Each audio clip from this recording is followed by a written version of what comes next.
I was just fixing to drink this one and then go on up to my room, I said. How about some company? She said. You can take the bottle and the glass with you. Hey, Jonah, give me a clean glass, will you? The bar keep slid the glass along the bar and she caught it. Then she looked into my face again and she said, Well, how about it? Now I asked you, what was I to do? I kinda nodded to her and turned away from the bar, and she turned with me, holding onto my arm right tight. And it was a good thing she did too. I staggered just a little, getting myself out of that their salon and then crossing over to the stairway. But the girl held me up, and we made it up to the stairs and on into my room. I put the bottle down on a small table in there, and then I sat down real heavy on the side of the bed and took me a sip out of my glass. The room had commenced to swaying around a little. The girl sat down beside me. I tried to say something, but I guess I just stammered. Hey kid, she said. Is that the right name for me to call you? Kid? It'll do, I said. Well, kid, she said. I'm guessing that's your first whiskey. Am I right? That's right, I said, and I remember wondering why I had admitted it to that girl. She put her arms around me and pulled my head down to lay it against her right side titties, and she just held on to me like that for a spell. It was real nice, and I was wishing that I hadn't got myself so damn tiddly. Am I your first girl too? She asked. Yes, I said. And the only thing I could figure was that it was the whiskey making me so honest with her. I didn't really like folks knowing that I never had no whiskey nor no woman. Well, she said, don't you worry about a thing. I'll look after you all right. I'll look after you all night if you want me to. I figured I could afford that all right, because I figured that I would be getting me a job the next day, and so it wouldn't matter too much if I was to spend even my very last penny. Yeah, I said, stay all night, please. She hugged me tighter against her, and she said, I ain't going nowhere, kid. I'm right here, and I'm going to stay right here. What's your name? I asked her. I'm Sherry Schultz, she said.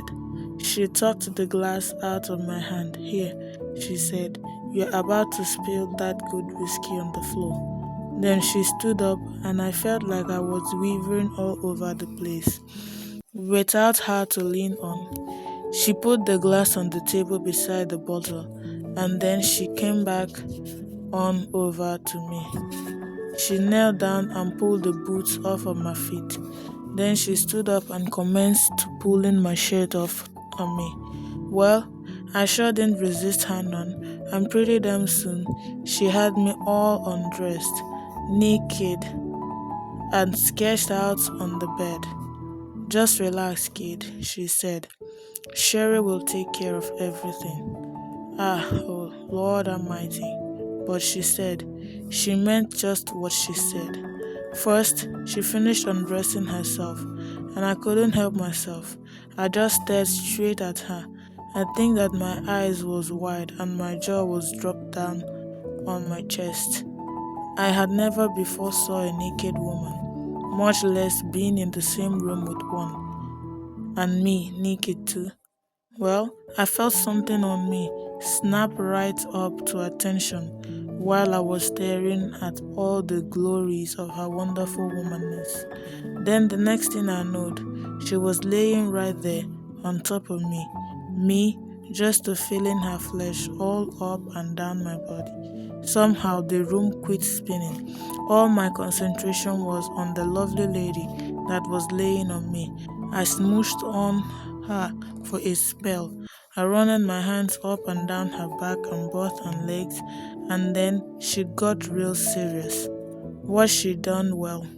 What didn't she do? I believe that woman done everything to my young virgin body that a woman can do to a man. When she finally stopped, 'cause I couldn't go no more. She went and got my glass of whiskey, what was still mostly full. It was still the second glass I had poured for myself back down there at the bar. She brought it over to me and said, "Now sip a little of this, darling." I sipped it some and she said, "You want to smoke?" "Sure," I said. She found my makings and real quick, like rolled two fine looking cigarettes. She was good at that too.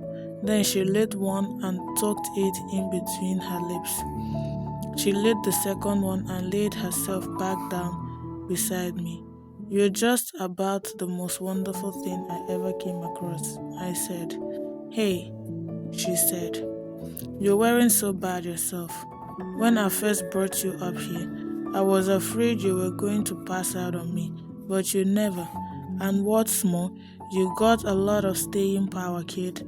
I had to admit it. I reckon I did have, after all what I had just did. We finished them smokes, and I finished my second glass of whiskey. Cheryl leaned over me and kissed me real sweet on the lips, and then she said, "You alright now?" "I'm fine," I said. "I ain't never been better, not in my whole entire life." "That's great," she said, and she commenced on me all over again. We done it all the second time around, and I think she pulled out one or two new ones on me. Anyhow, I didn't know what time it was, but we finally got to sleep way into the night. Hell, it was morning. I know that much, but how far along the morning had gone, I don't know. I don't know that it was bright sunlight whenever I woke up again. And old Sherry was laying right there beside me, sleeping like a baby. I thought that she was the most beautiful thing I had ever saw. Well, me getting out of bed stirred her up. She looked at me real groggy like, but even so, she pulled me back into bed and we went at it yet again. When we was done that time, I asked her if she wanted to go get some breakfast with me, but she asked me to just leave her be right there in my bed. She needed her sleep. She did remember to make me pay up before I left the room. I paid her. I still had a little money left. I thought about Ole Sandy just then, and I sure did hope he'd come around with a job for me. I stepped out in the hall and stood there for a minute while I rolled me a smoke. Then I lit it and headed for the stairway. I found me a table in the eating place and sat there smoking and drinking coffee even after I had finished up my breakfast. I counted my money again and I figured that I could spend a while in the place and have me some more rums with Sherry. But that the meals sooner or later that and the meals I'd have to have would wipe me out. I sure was anxious to see old Sandy. It was early that next morning, like he told me it would be. About the same time I first saw him, when Ole Sandy came a riding back to the house at Grove, and there was another fella riding alongside of him. I was just standing there on the sidewalk smoking me a rolled cigarette, just like an old hand. I had got to be pretty good at it by then. Them two read up and hold their asses up right there in front of me.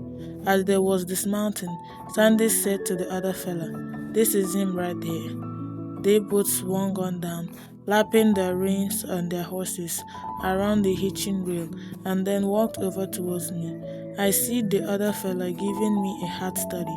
"Morning, kid," Sandy said, and he stuck his right hand out towards me. I took it and shook it.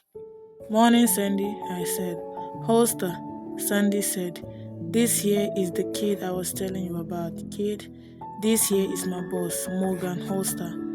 Holster struck out his hand and we shook. "Howdy, Mr. Holster," I said. "Just Holster," he said.